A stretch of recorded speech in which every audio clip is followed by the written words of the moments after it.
Okay, I think it's time to get started. So again, thank you everybody for joining us today for the virtual stakeholder meeting for the City of Joliet Alternative Water Source Program. We appreciate you taking time out of your day.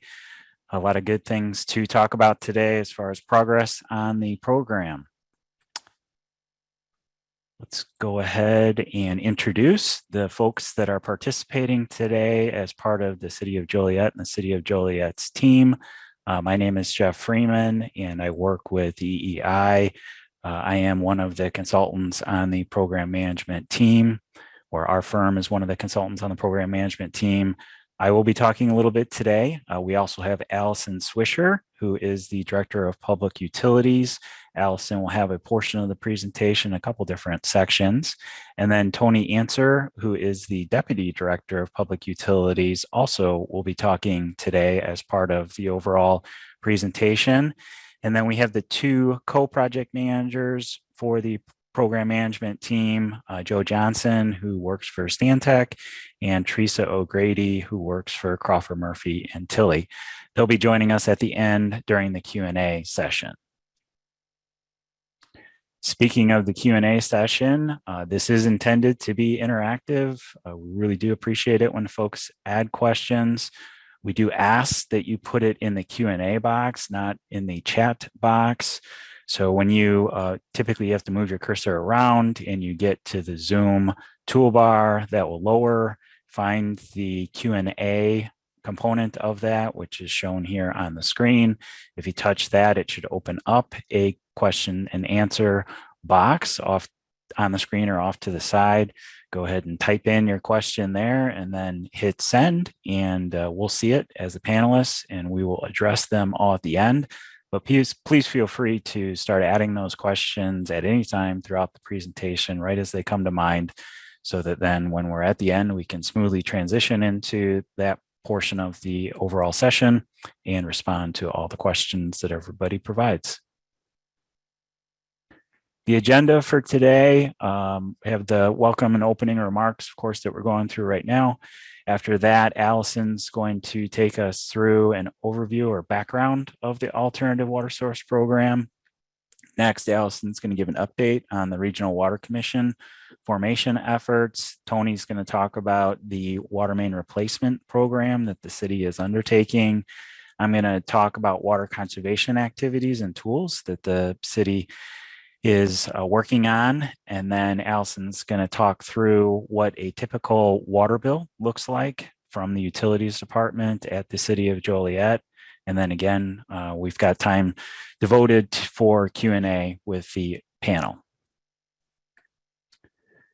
Okay, with that, we're going to turn it over here to Allison. So I'm going to share controls and she's going to take it away in just a sec. Great. Thanks, Jeff. I'm still waiting to get control. There we go.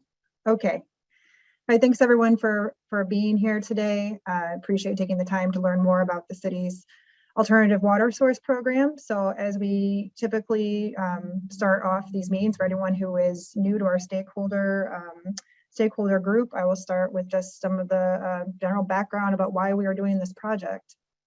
And why is because we have a current problem, which is the fact that the city's existing water source, the deep aquifer, will not be able to meet the city's maximum day demands by 2030.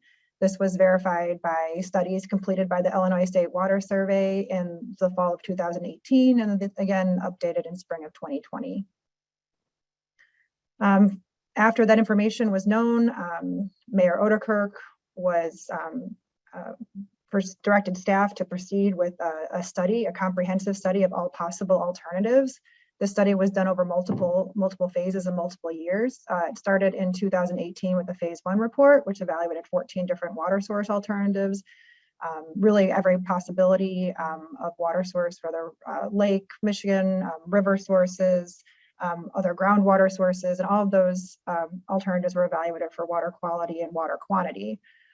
Based on the results, 5 water source alternatives were moved forward to phase 2 for a more in-depth study of those alternatives, and there were additional decision criteria that were reviewed for those alternatives. In 2020, the City Council did select Lake Michigan water as the alternative water source for the city and directed staff to evaluate two Lake Michigan sources further. Those were the Lake Michigan purchasing water from the Chicago Department of Water Management, or Lake Michigan constructing a new intake in Indiana. In January of 2021, the Joliet City Council did select purchasing treated water from the City of Chicago as the new water source. The program is guided by a strategic plan, and in that strategic plan, we have a vision and a mission. And the vision is to be recognized by our customers, employees, elected officials, regulatory agencies, and partners as the water industry as a leader in providing sustainable, reliable, and high quality water. And then the mission is to provide that sustainable, reliable, and high quality water for Joliet and the region by 2030. So we've moved, since that decision was made, we've moved forward with implementing the strategic plan. And the first step of that was kicking off preliminary design. And so I'll just review, there's many accomplishments that are listed here, including our agreement with Chicago and receipt of our Lake Michigan allocation permit. And there's other items also that I'll discuss on the next few slides. So we initiated preliminary design, which included many items such as the development of a DBE local engagement strategy, a sustainability strategy, and also we began testing for the water source transfer plan. This was in addition to all the design work that was started, began with framework documents, and then have progressed certain capital improvement plans to the 30% design level. Also, a lot of accomplishments related to government advocacy. The Regional Water Commission Act was approved, which enabled the formation of a Regional Water Commission. Since the beginning of this project, the city has always considered this program to be not only a solution for Joliet, but also a solution for the region. And I'll discuss that more in the next section. We were also fortunate enough to receive a $3.5 million federal grant for water main replacement. And also we were able to gain incorporation of language into the federal infrastructure bill that supports the formation of regional water partnerships to collaboratively address documented water shortages. So we're been doing a lot of work to position the city and the new Water Commission to receive funds to help fund the project. On the financial side, some very big accomplishments just in recent days. This past Tuesday, the city closed on its first WIFIA loan. This was in the amount of $308 million. And then on April 12th, we had closed on a short-term borrowing called a BAN, and that was the amount of $87 million. So all of the borrowing will be used to fund not only development for the alternative water source program, but also the city's water main replacement project, which Tony will discuss in more detail later on today. So there's many activities planned for this year. We will be executing the final water supply agreement with the City of Chicago, submitting a letter of interest for WIFIA funding on behalf of the Water Commission, which will fund construction of the commission-owned infrastructure. We're going to be proceeding with land acquisition, as well as completing the preliminary engineering, which is the 30% design. So big picture, we are still on schedule to begin final design later this year and construction in 2024 with the Lake Michigan water available to residents by 2030. So that concludes just some of the update and background information. Now I want to spend some time talking about the Regional Water Commission formation. A lot of effort went into this for multiple communities, and we're all really excited that we are able to work together on this very important project.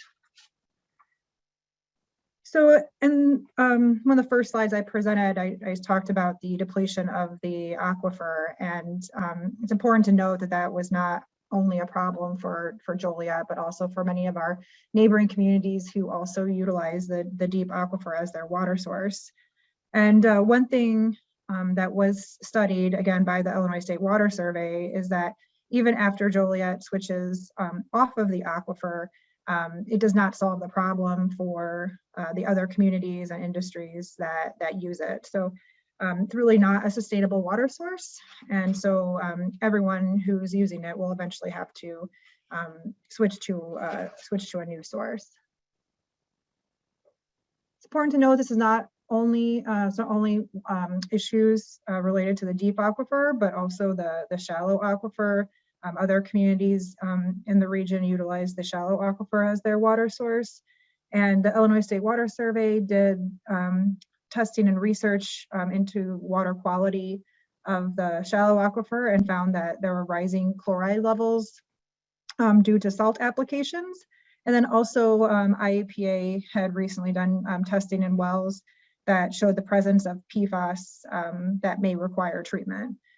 So, water quantity issues with the deep aquifer and water quality issues with the shallow aquifer.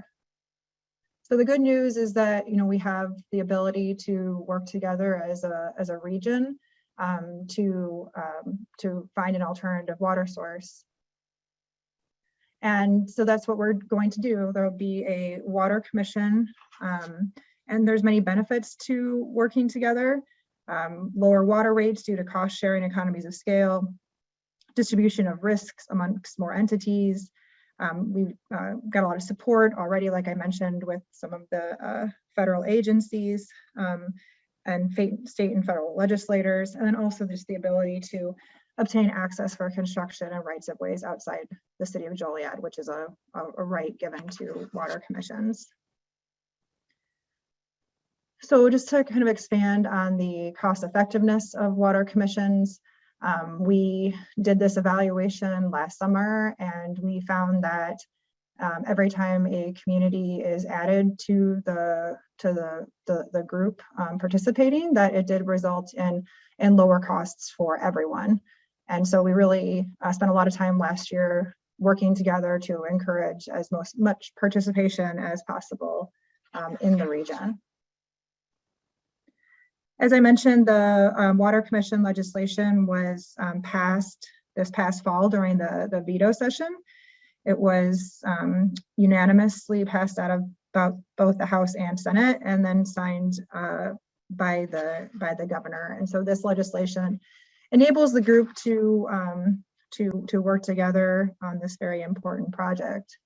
And the communities that will be working together as part of this water commission are Joliet, Romeoville, Crest Hill, Shorewood, Manuka, and Shanahan. And while the water commission does not formally exist, these communities have executed a preliminary agreement that states key terms by which the final agreement, the final intergovernmental agreement that will form the commission will be based on. And so this just summarizes, again, the demands that each community is going to be utilizing in both 2050 as well as build out. It's unique to this area that we are, many of these communities are still growing and will be growing beyond 2050. So the system will need to be designed not only for the current demands, the 2050 demands, but also the build out demands. So the 2050 demands, which the initial system will be designed based on, is 55.27 million gallons per day, of which Joliet's about 58% of that. But then you can see that the build out is almost double the 2050 demand. So the system will also have to be designed such that it can be expanded to accommodate that future demand. So what does it really mean to be part of a water commission? So the schematic kind of helps identify those roles. So the Water Commission will be its own legal entity, and the Water Commission will have a contractual relationship with the City of Chicago to purchase water.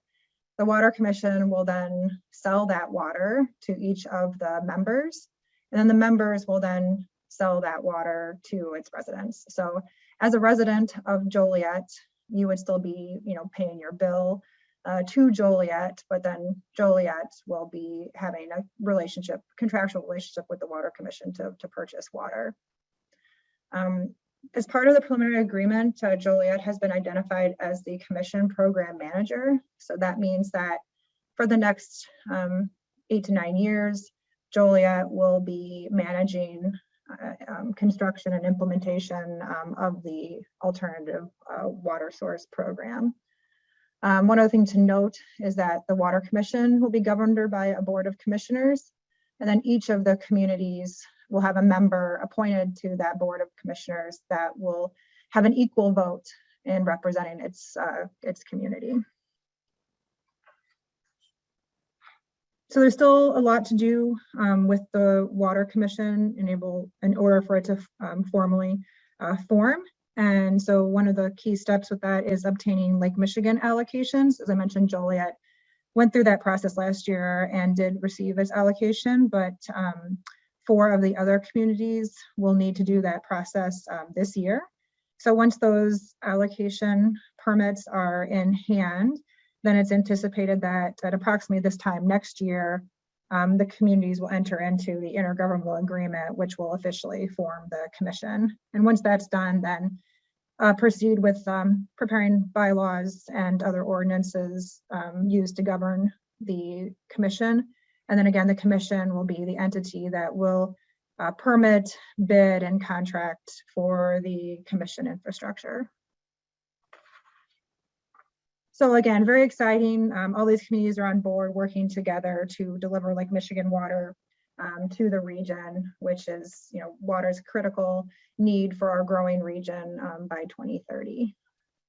So with that, I will turn it over to Tony, who will be talking about Joliet's water main replacement program. All right, thanks, Allison. Great. Let me get you here with your control on the screen, Tony, and you can. All righty. So waiting for control.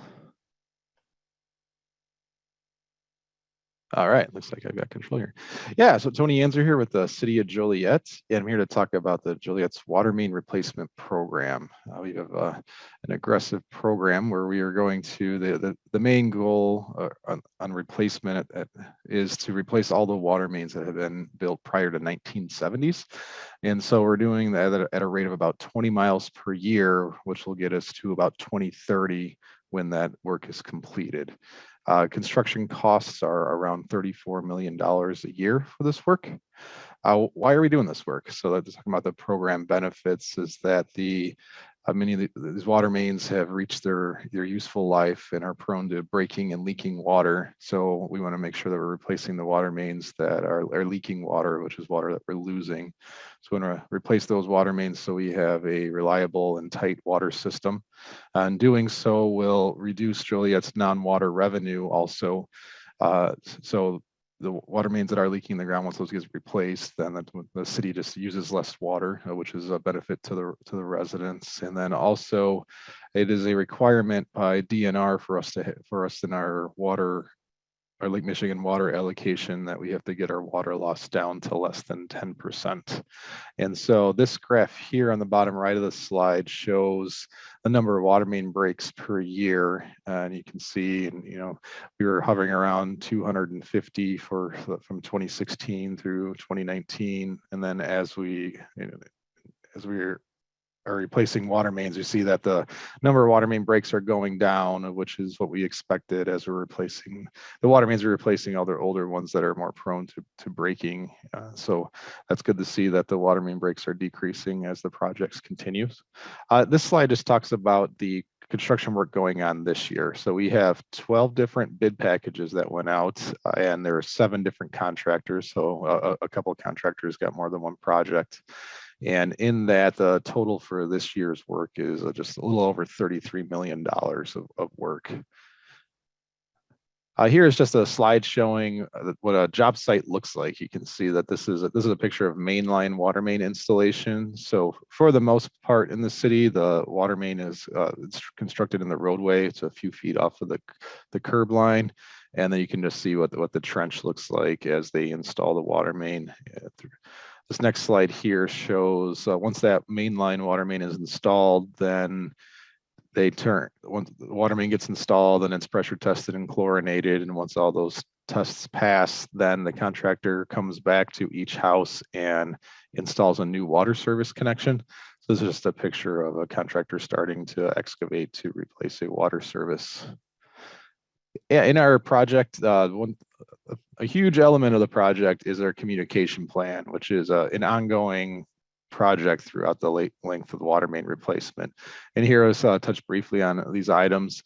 The main hub of information is our Joliet website, which is, and this will come back a few times in this presentation here, is our joliet.gov/construction-zone.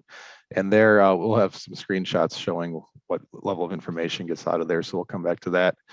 Before a contract starts, we have pre-construction notice letters that go out advising residents of what to expect during construction, the timeline of construction, and then this year and in future years too, we have an open house where residents can come to meet with city staff and see the construction drawings and get a better feel for what to expect during their project. And then they can voice any specific concerns they might have for their house or their area. There's also item 3 here is there's a lot, Joliet has a lot of neighborhood groups. And so we have contacts with the neighborhood groups to reach out with them. Some are HOAs, some are just groups of throughout different areas of the town. A couple other items here. Item 6 looks like we have an open house every year where we invite the public to come to get more information and to meet the city staff.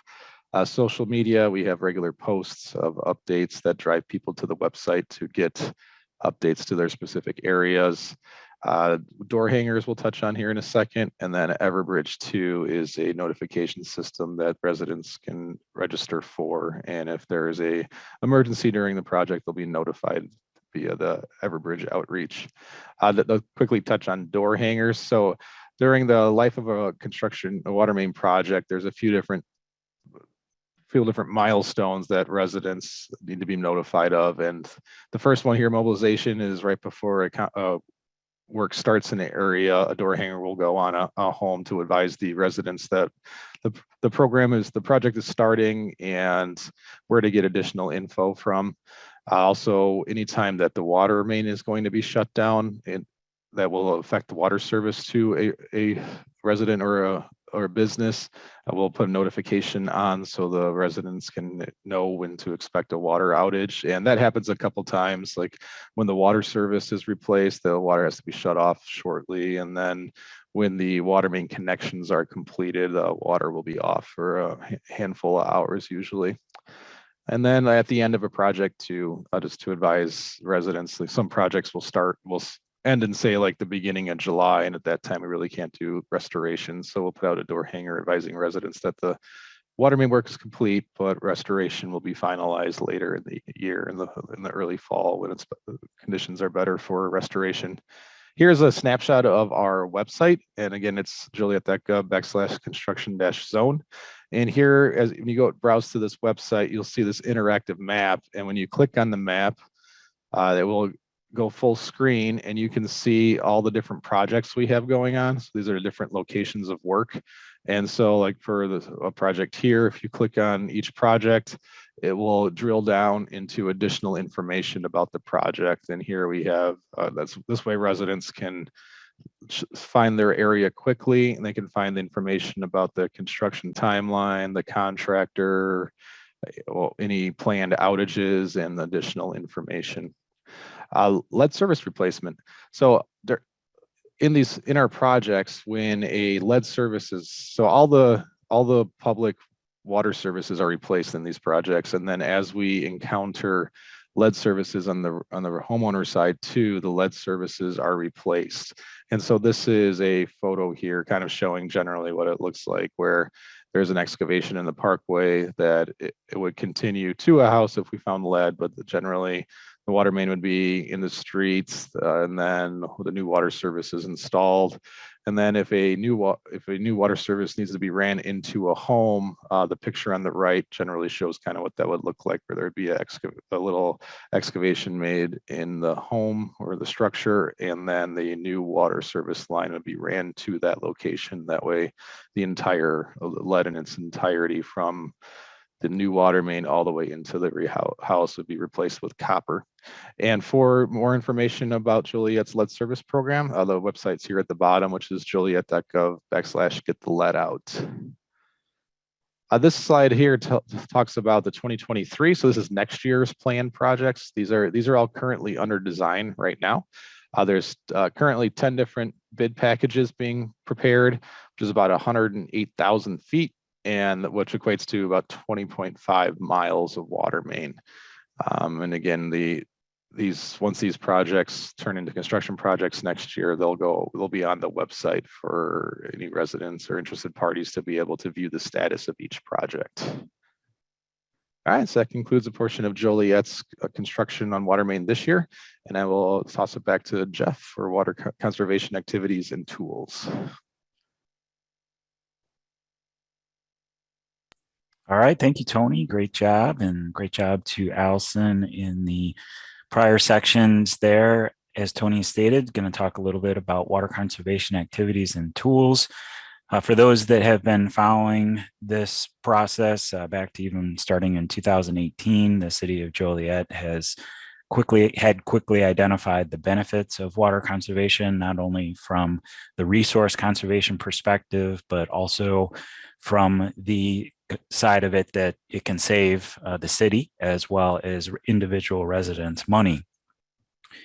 So let's jump into this section. And like I said, they're committed. The city is committed to being good stewards of this finite resource. First, starting with the wells that the city will continue to use out to 2030. And then certainly when they switch over to the Lake Michigan water, those ideologies do not change. And the city wants to continue to provide the same level of water conservation and hopefully a little bit more overall. The water conservation really can be in kind of two different ways. One would be from a demand management perspective, where each of the residents, businesses, industries do their best to conserve water through reducing their overall demands. And then the other component, which Tony has already addressed a little bit here, is the non-revenue water reduction. So taking out, removing those water losses that are occurring within the system and other components to the non-revenue water. The city has committed to reduce the non-revenue water to less than 10% by 2030 to be consistent with the Lake Michigan allocation regulations. Within the regulations for the Lake Michigan allocation process, the city did need to make some changes to the city code to meet the items that are specifically listed in the regulations. The city is committing to monitor and correct leakage. They had already been doing that, are just increasing the amount of monitoring and correcting of leakage throughout a year. They've also integrated the use of hydrant meters for construction and some bulk water filling stations throughout the community to track the amount of water use in those efforts. In addition, from a resident and business perspective, making sure that all structures have sub-metering, meaning if it's an apartment building, for instance, there's not just one meter for the whole building. Each one of the units has a meter within it so that everybody is aware of the amount of water that they're using, and then have the appropriate water conservation measures in place for the watering restrictions, outdoor watering restrictions throughout the community. And then having some focus on indoor water conservation measures as well, such as requiring water sense fixtures in new construction. So how can individual residents conserve water? Probably a lot of folks on the call today are aware of this, but sometimes it's really good to just as a reminder. First of all, the city has a couple of different programs, rebate programs, which I'll talk a little bit more in detail on the next slide, but specifically related to the rain barrel subsidy and the low flow toilet rebate. And then kind of your daily type of things, turn off the water while you're brushing your teeth, fill up the sink while scrubbing or washing a lot of dishes instead of letting it continue to run. If you can do full dishwasher and clothes washer cycles, overall that will save some water and certainly shortening shower time for yourself or those teenage kids in your family who might take a little bit extra time in the shower. This is just a summary of those two rebate programs that the city continues to run. They started that process for both of these back in 2019. The low flow toilet rebate program, basically for folks that switch to a 1.6 gallon per flush or less toilet, going from as high as some toilets, we've seen in the area as high as 3.5 gallons per flush. If you can get down to, again, 1.6 or lower, then you can get the $100 rebate from the city of Joliet to get access to the information that you have to provide. To accomplish that, you can go to that web address that's listed there. The city also has trifold advertising that program. To date, over the first 3 years of that program, there's been about 27 people that have taken advantage of that. On the rain barrel subsidy side of it, the city has partnered up to get a reduced rate on rain barrels. So only $35 for a resident to get a rain barrel. Each year, the city sets aside enough money for subsidy for the 150 total. In every year, actually, while they've done pretty good in the 100 amount, they haven't reached the 150. So typically in any year, if you're interested in a rain barrel, jump in there and grab one. Only $35, and then you can use that water around your yard. So far in the 3 years of the program, there's been 351 rain barrels that have been purchased through this program. Another water conservation component for the city is the mayor has joined the Wyland National Mayor's Challenge. And this overall challenge will be a friendly competition. The city has done this in a number of years in the past as well, amongst other US cities. Residents are encouraged to go to the website that's listed there. I actually went there this morning. It can be Joliet residents or it can be interested parties to be able to help out Joliet and actually the region for overall water conservation. So you can go and you can put in your pledge. Pretty easy to do, just a series of questions, commitments that you'll be willing to make, a lot of things that you're probably doing on a daily basis. But again, a few reminders that are helpful. The city currently is in the top 10 of the challenge, but certainly could move up further. If the city ends up winning it, then they, get some awards as part of that. And the individuals who do the pledges could actually put themselves in for receiving a prize. The city is being very proactive on a lot of fronts for non-revenue water reduction. And part of that is water metering. And then part of that program is to have more visibility for customers to be able to see exactly what's going on with their water use within their residence. And then this would extend out to businesses and other water users as well. This portal that you see here to the right will be coming out very soon. So anybody that has a water account will be able to go online. We'll be able to check this information, including the metrics that are there. You can monitor your water usage. In some cases, you might be able to see if a leak is starting to occur.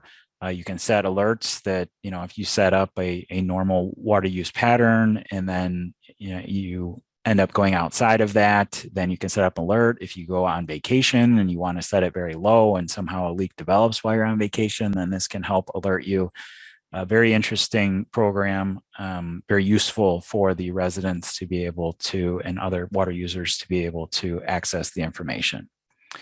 The other thing that's coming soon is the city is going to move forward with developing a water conservation stakeholder group. This informal group of volunteers will meet on a regular basis to talk about how they can help improve water conservation throughout the community, what type of programs they might be able to come up with. They might be able to work with the city folks to establish those programs. watch for the kickoff meeting announcement next month in May. Okay, with that, then we can go back to Allison, and she's going to talk about the water bill, understanding the water bill. Please remember to put questions in the Q&A panel so that we can answer those at the end. And Allison, I'll work on getting you. Okay, great. Thanks, Jeff. And, we wanted to spend some time today about talking about your water bill. And we get a lot of questions from people about what does they mean by the water bill? Because when you think of water, it doesn't include only water, it also includes other items. So I'm going to spend some time today reviewing kind of the basics of the water bill, and hope that might help in the understanding of it, especially as we proceed with doing additional rate studies for the water and sewer utility. So just some billing basics. So as I mentioned, your water bill actually includes billing for 3 services. So on your water bill, you have a portion that's for water, a portion that's for wastewater or sewer, and then a portion that is for garbage collection services. So water and wastewater services are funded solely through the revenues collected from the utility bills. So property taxes are not used. So sometimes we hear from people saying, oh, you're going to raise my taxes to pay for this project, and that is not the case. This project will be funded through the revenues collected from the utility bills. Billings for water and wastewater services are based on customer type and the amount of water used by the customer each month.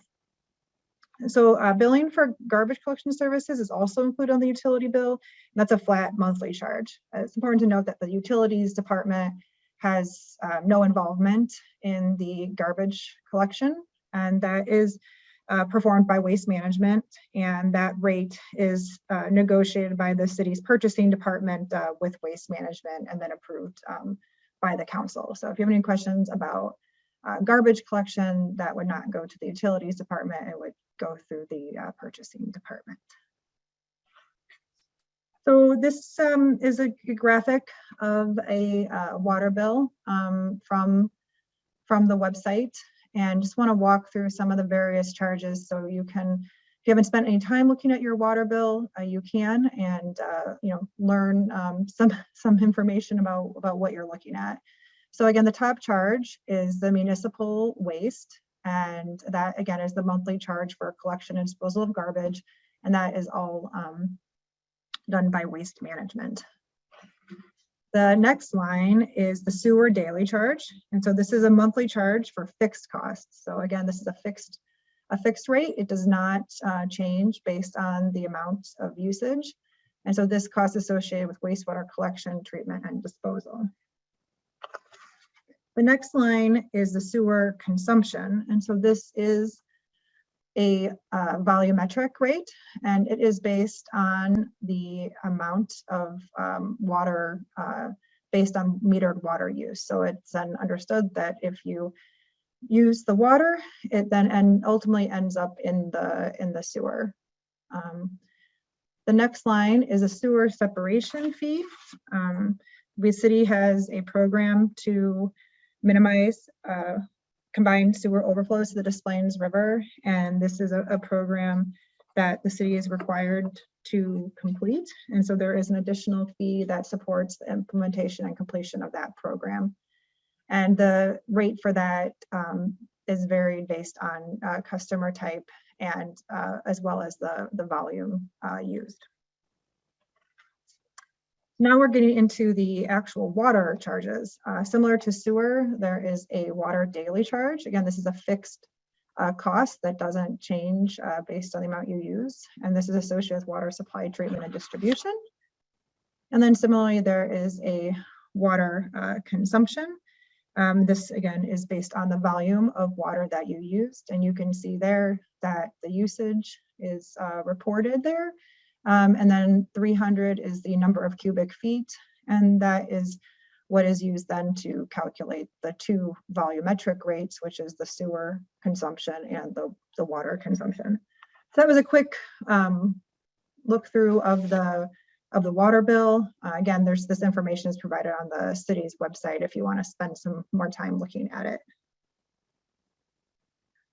So just to dig a little deeper, want to look specifically at water rates. I think a lot of people, when we've been evaluating alternative water sources, they hear that water rates are doubling or tripling, and they look at their bottom line total of their bill, and they multiply that by 2 or 3. And it does not, the costs are not for the program are being all attributed to just these water rates. So you really cannot look at the total of your bill and do that estimation. So it's really these rates here that we are looking at when we talk about having to increase rates to fund the program. Of course, then sewer rates will be adjusted as needed for the needs of that utility. But just some things to point out: there are different classes: commercial, industrial, governmental, and then various residential ones, as well as senior. There's also different rates per class. So residential seniors pay the least, with 1.45 and 4.38. And then commercial, industrial, and governmental pay $2 for the first 2 HCF, and then $6 over 2 HCF. So also point out there are different rates based on the amount of volume used. So there is a very low rate for the first 200 cubic feet of water used each month. And then once you start using over 200, then the rate increases. So for people who do a lot of water conservation, or those who don't use very much water, there's a significant savings then for that circumstance. And just for some reference, 2 HCF, which is 200 cubic feet, or about 1,500 gallons. And if you want to think about how much water you use each day, that equates to about 50 gallons per day. So that is a pretty low rate of water usage, but there are many residents and households within the city who don't use more than 2 HCF per month. So, and then again, as I mentioned, there are the daily charges, and those are fixed and do not change based on the amount of water used. So when we were looking at the last slide, I mentioned that there were different rates for different classes. And so this kind of dives deeper into comparing residential rates, residential water usage and billing to non-residential. So in 2020, it showed that non-residential water customers, which is again the industrial commercial, accounted for about 29% of the water used. And you can see that in gray on the pie chart to the left. But then if you look at the billed amount, the used, those revenue generated from those sales was about 36%. And similarly, residential customers, including seniors, accounted for about 70% of the water use, but about only 62% of the revenue was generated from the residential accounts. So with all the upcoming work, it is necessary to look at water rates and the need to evaluate increases. So the last year of Joliet's prior 3-year water rate plan was implemented this past November. That was a 10.5% rate increase on the water rates. And so as we move forward with evaluating future rate adjustments, we have to consider the impact of the costs related to the water main replacement program, as well as the alternative water source program, and then also look at affordability concerns as well. And so this approach will be starting here shortly. And the first step is defining the costs, looking at the funding strategy, formulating options, doing the modeling, and then going back and repeating that as needed. So we have identified a number of different scenarios we want to look at, modifying some of the structure of the rate, as well as just looking at the increases as well. So this will truly be a comprehensive water and sewer rate analysis as we move forward. As I mentioned, affordability is really important. One of the important issues that also needs to be addressed as we move forward with the comprehensive water and sewer rate study. And so we've identified a number of strategies related to affordability. And really the first one every resident can control, which is promoting conservation. So I think Jeff, for his information that he shared today, and I encourage everyone to be part of our water conservation stakeholder group, because you can directly reduce your costs by using less water. Of course, the project team is going to take on the responsibility of managing program costs, controlling the capital and the O&M costs, as well as obtaining the external funding. Anything we can do to reduce those program costs can help with affordability. And so we've already been able to do that, again, with receiving that $3.5 million in grants from the federal earmark program from last year. So we are always seeking out additional opportunities like that in order to reduce program costs. We want to also leverage external sources of assistance. The LIWAP program, which is the Low Income Household Water Assistance Program, was kicked off earlier this year. It's similar to LIHEAP, which is a program that helps low-income residents pay for heat and electric bills. So this is for assistance with water bills. And so it's administered by the Will County Center for Community Concerns. And we have information available for anyone who would like assistance with paying their water bills to learn more about how you would qualify for that. And the last item, again, is what I was mentioning with the comprehensive water and sewer rate study, is really looking at structuring rates to keep costs for base demand low. And that's something that already does exist with the city's lower rates for those first 2 units that are used, but we will be evaluating that structure as well to see if that cutoff point is the right point for maintaining that structure for base demand. And with that, I'll turn it over to Jeff to lead the Q&A session. All right, thank you. Great job again, Allison. So we're going to go into the Q&A session here, like we had mentioned in the beginning and throughout. Please enter any questions that you have in the questions panel.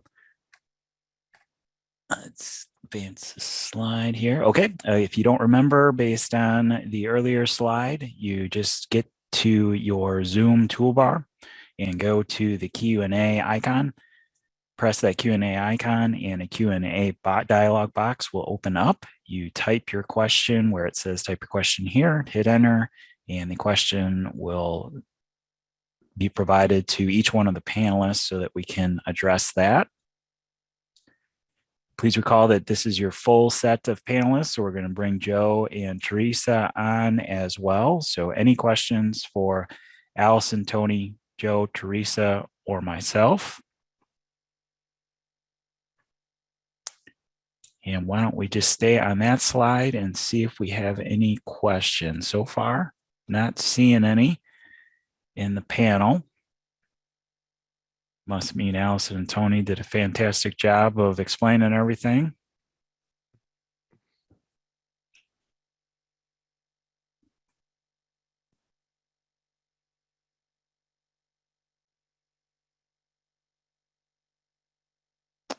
Okay, we have a question there of how many are in the audience. So today there's currently about 17 folks that had joined. The one thing I probably should have mentioned earlier on is that this is being recorded. So the recorded session will go onto the city's website, and then it can be accessed by others at any time to get the update.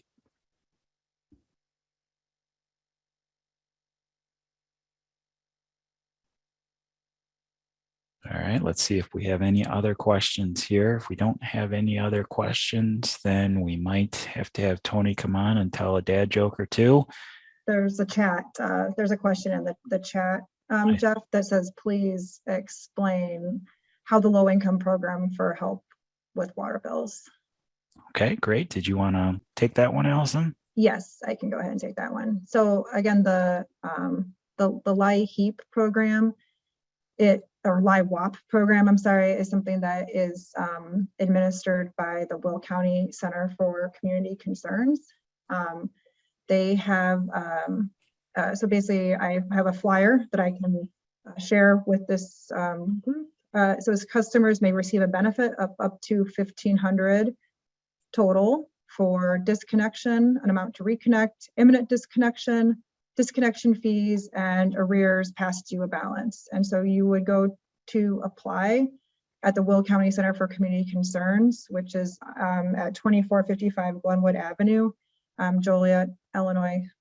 And you would have to bring your wastewater bill to that appointment, and then they can walk you through the rest of that program. So, the city doesn't administer it, but again, we can direct you to the Will County Center of Community Concerns, and they can assist you with the process. I believe you have to provide some income information to demonstrate that you qualify for that. All right, thank you, Allison. There's been a couple notes in the Q&A panel saying great job to the presenters, great job to the city. Appreciate those comments. I think for those that provided those, I'm sure you understand that positive comments are always welcome, as well as obviously any questions or if appropriate at times critiques, but thank you again for the positive comment. So I'm not seeing any more questions in the panel. So I'm just gonna head towards the remaining slides here. If something does pop up, we can certainly stop and address those. So on behalf of the City of Joliet and the whole Alternative Water Source Program team, thank you again for taking the time today. If you are not connected to the city on the social media channels, they are listed there. The rethinkwaterjoliet.org is a very helpful website with a lot of information on there. You can certainly get the most up-to-date information for the program at that location. There will be, more stakeholder meetings moving forward, so watch for those as they come out, and any other information that's broadcasted out on the website, social media, and in other means. So with that, I guess where I'm at, it's sunny out, so it looks like a decent day. Hopefully folks can get outside for a little bit today and enjoy spring in the Midwest. And does anybody else for the panel have anything they want to say? Thanks for everyone for attending. And as Jeff said, please, continue to follow our activities through the stakeholder meetings and on the website. Okay, thank you very much, everybody, for attending. Have a good rest of the week.